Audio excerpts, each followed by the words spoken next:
Hello everyone and welcome to my channel. My name is Miranda and I will be your Enchantress of Avalon, taking you on a journey into the lands mystical and into Avalon. For today's video, which is my Faery Friday video, I will be doing yet another Fairy Queen video.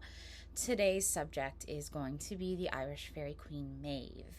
Now, Maeve is another very ferocious Fairy Queen figure.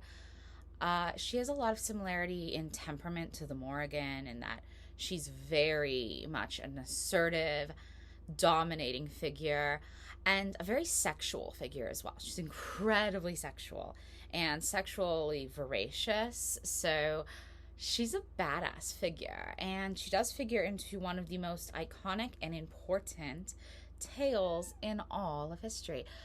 That was my cat meowing. If you'd like to see her, I'll pull her up. She decided to come visit for the video. This is my cat Harlow. So I'm gonna have her on my lap. If you hear noises, that's what that is. Anyway, so the most famous tale of Maeve's is called, in English, the Cattle Raid of Cooley. This is part of the Irish Ulster cycle of tales. It's also where we get the most famous tales of the Morrigan. It's this huge epic of the Irish heroes and very, very important to anyone interested in Celtic paganism or any sort of Irish deities, because there's a little bit of everything. We have all of the really important tales collected together there. So the Cattle Raid of Cooley starts off with this prologue of sorts. And in the prologue, we see what is sometimes called the pillow talk scene between Maeve and her husband, King Ailill. One of her husbands. She had several. But her husband at the time was King Ailill. And he and she were talking one night, as couples do before they're going to sleep. And they start talking about what they brought into the marriage and who had brought more into the marriage. And, well,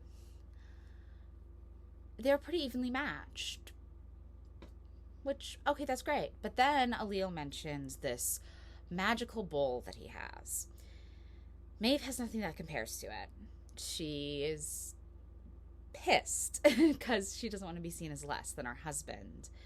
If you actually go into her tales, it turns out he was not of noble birth. He was just a servant boy that she ends up marrying, or essentially a servant. So she's very pissed because she is a fairy queen. She's a goddess, and he is arguing with her and thinking he's better than her. He was a nobody. So she decides she's gonna get a better bowl than his, and she finds out that there's one in Ulster. Then this is what the Cattle Raid of Cooley is. She, bands together her men and sends them off to go and get her this bowl so that she can one-up her husband. Yes, this entire battle, which is a cattle raid. Most battles in ancient Ireland were actually cattle raids because things like cattle and vegetation and such were part of the culture, and it was an agricultural world, so that would be the prime thing to battle over. In any case,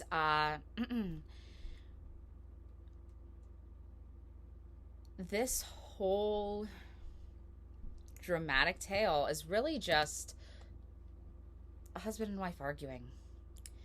So when Maeve ended up inciting this battle, it proves her status culturally as not only a fairy queen, but as a warrior goddess. And this is a lot of the reason why there are certain people, as I mentioned in my last video, like Stephanie Woodfield, who is a priestess of the Morrigan, who see Maeve as another face of the Morrigan, another aspect of her. And is she? I think that there's a chance she very well is. So I find that fascinating, and the thing is Maeve is talked about more than my previous subject, which was Anya in my last video. Enough that she has her own entire book written about her. Laura O'Brien wrote The Irish Queen Maeve, History, Tradition, and Modern Pagan Practice. She also uses the ancient spelling of Maeve's name. It's M-E-D-B. I tend to use the modern spelling of Maeve, M-A-E-V-E. M-A-E-V-E. But in any case, I do highly recommend the book. It's really great. She gets into every story we know about Maeve and really dissects things in a really interesting way. So she is a devotee of Maeve, so it makes it really come full circle. Now, let's talk a little bit about Maeve herself and maybe why she has this personality that we attribute to her. Firstly, her name literally means she who intoxicates. So you have this reference to her being intoxicating. And men were said to be unable to resist her. Again, the sexually voracious thing coming into play yet again. She did have several husbands. She had several lovers. She was known not to believe in this whole idea of being with one man. She believed in being with a man until she tired of him and then she'd move on. And every single one of her husbands and lovers knew this. She was very upfront about it. She would say, I don't want to be just with you. Like, I want to have my own way in this relationship, so to speak. So it's very interesting and very ahead of her time, especially considering she's an ancient goddess. Now, because of this whole intoxication trope, this whole intoxication thing with her, she is also associated with the feeling of being intoxicated. So she's associated with drunkenness in this way. She's associated with being high. And several modern devotees will worship her by getting high, like by smoking marijuana, by getting drunk. And traditionally mead is what would be drunk in her honor, as her name is derived from the same word that is ancient for mead. Mead is an alcohol similar to a wine that is derived from honey. And in the modern day, mead is actually white wine that has honey infused in it. It's not a traditional mead, which is derived completely from honey. At least according to my research, older versions of mead were much stronger and really derived completely from honey. As I don't believe there were any fruits involved, like a white wine which would have grapes involved. And this book by Skye Alexander, Your Goddess Year, does have a section on Maeve. And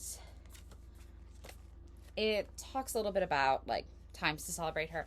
And she suggests the week of Beltane, and Beltane is traditionally associated with Maeve. It is a fertility holiday. It's a very sexy holiday, so asexual being like Maeve makes sense to be worshipped. Obviously, she has a link with bulls because of the cattle raid of Cooley. She also does have folkloric association with birds sitting on her shoulders and things, which is mentioned here, and it is mentioned in Laura O'Brien's book as well. And she has a thing for gold and other riches, brandishing, and she sometimes brandishes a sword because she's a warrior deity. Now, under the how to invite her section, because she has a way to invite each of the goddesses she discusses, since it's Your Goddess Year, it's 52 goddesses, one for each week of the year. Anyway, it's talking about the possibility of making this wine infusion, or you could use the apple cider if you don't want to do alcoholic. And you put a bunch of honey and fresh fruit in it. Very fun, And it's interesting if you should be interested in connecting with Maeve or just learning more about her, because I think that even if you're just looking to learn about a deity, doing something that's traditionally associated with their worship, especially when it's as simple as like drinking something like that, is a fun way to get to know them better. And now, in any case, I hope that you have enjoyed this short video on the goddess and fairy queen Maeve, and I hope that you will like and subscribe if you've enjoyed it, and please visit my blog, whiteroseofavalon.life, for much more content. I post new posts literally every single day, and have a very happy and blessed Fairy Friday to all. Bye now.